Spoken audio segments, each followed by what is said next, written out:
ജനങ്ങളെ നിത്യദുരിതത്തിലാഴ്ത്തിക്കൊണ്ടിരിക്കുന്ന കേരളത്തിന്റെ കുറുവാ സംഘമായി പ്രവർത്തിക്കുന്ന പിണറായി വിജയൻ സർക്കാരിന്റെ വൈദ്യുതി ചാർജ് വർധനവിനെതിരെ ചെറുപുഴ ബ്ലോക്ക് കമ്മിറ്റിയുടെ നേതൃത്വത്തിൽ ആടിയോട്ടിയാൽ KSEB ഓഫീസിലേക്ക് ഡിസംബർ 16 തിങ്കളാഴ്ച രാവിലെ പ്രതിഷേധ മാർച്ച് സംഘടിപ്പിച്ചു. വിജേഷ് ഉമ്മറപ്പൊയിൽ സ്വാഗതം ആശംസിച്ചു. ബ്ലോക്ക് പ്രസിഡന്റ് മഹേഷ് കുന്നുമ്മൽ അധ്യക്ഷത വഹിച്ചു. DCC vice president KP Saju പ്രതിഷേധ മാർച്ച് ഉദ്ഘാടനം ചെയ്തു.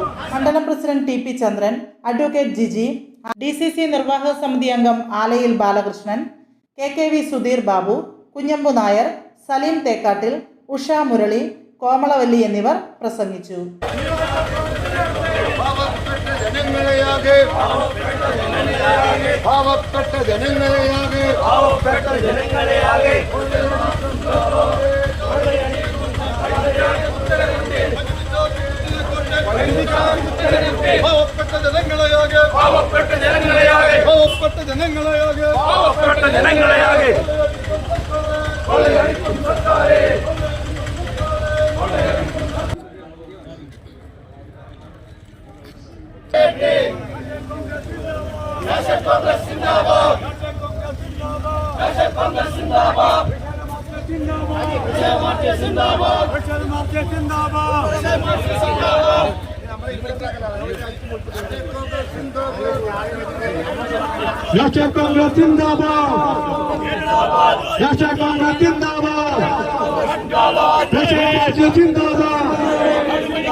വൈദ്യുതി ചാർജ് കുത്തനെ കൊണ്ട് പാവങ്ങളെ കൊള്ളയടിച്ച്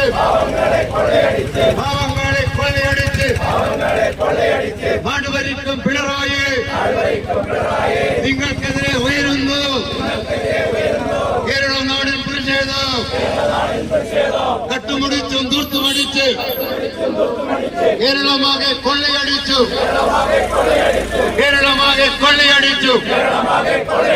പാവങ്ങളെ കൊല്ലുന്നു. ഇതുപോലൊരു നാറിയ ഭരണം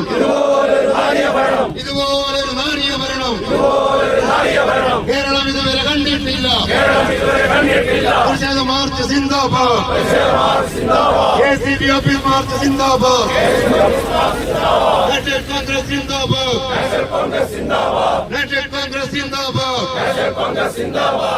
ജനാധിപത്യ മുന്നണി സഖാവ് പിണറായി വിജയന്റെ നേതൃത്വത്തിലുള്ള ഗവൺമെന്റ് അധികാരത്തിൽ വന്ന് 7 വർഷം കഴിയുമ്പോൾ 5 തവണയായി വൈദ്യുതി ചാർജ് വർദ്ധിപ്പിച്ചിരിക്കുക.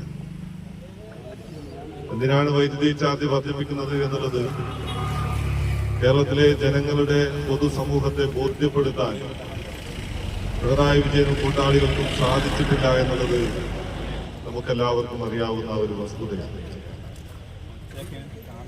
ഈ വർധനവ് എന്തിനു വേണ്ടി നടത്തി എന്നുള്ളത് കഴിഞ്ഞ പത്രസമ്മേളനം നടത്തി വൈദ്യുതി മന്ത്രി വിശദീകരിക്കുമ്പോൾ അദ്ദേഹം പറഞ്ഞത് KSEB കനത്ത നഷ്ടത്തിലാണ് പോകുന്നത്.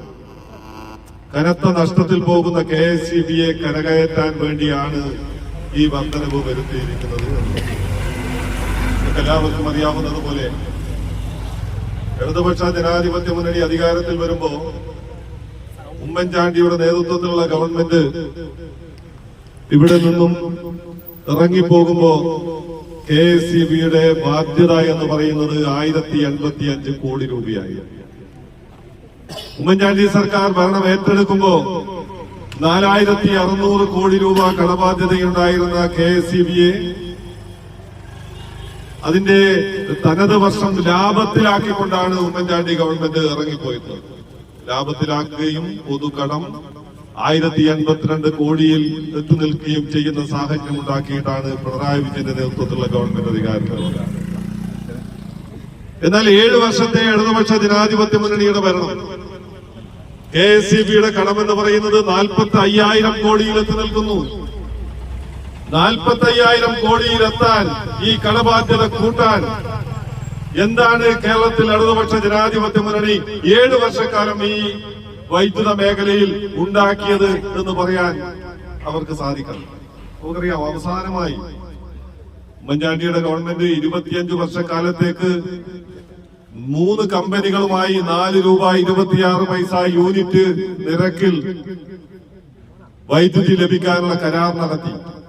25 വർഷക്കാലത്തേക്കാണ്. ഏകദേശം 9 ആകുമ്പോഴേക്കും ഇടതുപക്ഷ ജനാധിപത്യ മുന്നണി ഗവൺമെന്റ് ആ 25 വർഷത്തെ കരാർ റദ്ദാക്കുകയാണ്. 4 രൂപ 26 പൈസക്ക് ജിൻഡാൽ കമ്പനി ഉൾപ്പെടെ 3 കമ്പനികളിൽ നിന്നും ചെറിയ തുകക്ക് വൈദ്യുതി കിട്ടുന്ന കരാർ ഇടതുപക്ഷ ജനാധിപത്യ മുന്നണി റദ്ദാക്കുകയുണ്ടായി. ആ കരാർ റദ്ദാക്കിയതിന്റെ ഭാഗമായി പ്രതിദിനം കേരളത്തിന് 3 കോടിയുടെ നഷ്ടമാണ് ഉണ്ടാകുന്നത് KSEBക്ക്. നമുക്കറിയാം, ഇന്ന് കേരളത്തിൽ വൈദ്യുതി വകുപ്പ് KSEB വൈദ്യുതി വാങ്ങിക്കുന്നത് അദാനി പവറിൽ നിന്നാണ്. അദാനി പവർ ലിമിറ്റഡിൽ നിന്നും 12 രൂപ 40 പൈസക്കാണ് ഈ പറയുന്ന KSEB വൈദ്യുതി വാങ്ങിക്കുന്നത്. 4.26 കരാർ റദ്ദാക്കി 12 രൂപയ്ക്ക് അദാനി പവറിൽ നിന്നും ഈ വൈദ്യുതി വാങ്ങുമ്പോൾ ഉണ്ടാകുന്ന നഷ്ടത്തിന്റെ ഒരു വലുപ്പം നിങ്ങൾ ആലോചിച്ച് നോക്കുക. പോരാട്ടം വരും നാളുകളിൽ ഇത് സംബന്ധിച്ച് കൂടുതൽ ശക്തമായി മുന്നോട്ട് വരുമെന്ന് മാത്രം സൂചിപ്പിച്ചുകൊണ്ട് ഈ ധരണയ്ക്ക് എല്ലാവിധ ആശംസകളും അർപ്പിച്ചുകൊണ്ട് ഞാൻ അവസാനിപ്പിക്കുന്നു. ജയ് ഹിന്ദ്. ചെറുപുഴയുടെ ഹൃദയഭാഗത്ത് 7 വർഷങ്ങളായി പ്രവർത്തിച്ചു വരുന്ന സെഡ് മൊബൈൽ നവീകരിച്ച ഷോപ്പിന്റെ പ്രവർത്തനം ആരംഭിച്ചിരിക്കുകയാണ്. IPhone, Samsung, Redmi, Realme, OnePlus, IQ തുടങ്ങിയ ലോക പ്രശസ്ത ബ്രാൻഡുകളുടെ മൊബൈൽ ഫോണുകൾ ഏറ്റവും കുറഞ്ഞ വിലയിൽ EMI സൗകര്യത്തോടുകൂടി നിങ്ങളിലേക്ക്. Mobile accessories, second hand phone മുതലായവ ലഭ്യമാണ്. കാലത്തിന്റെ ആധുനികതയ്ക്കൊപ്പം ചെറുപുഴയെ നയിക്കുന്ന സെഡ് മൊബൈൽ, അമ്പലം റോഡ്, ചെറുപുഴ. ഫോൺ 92077577.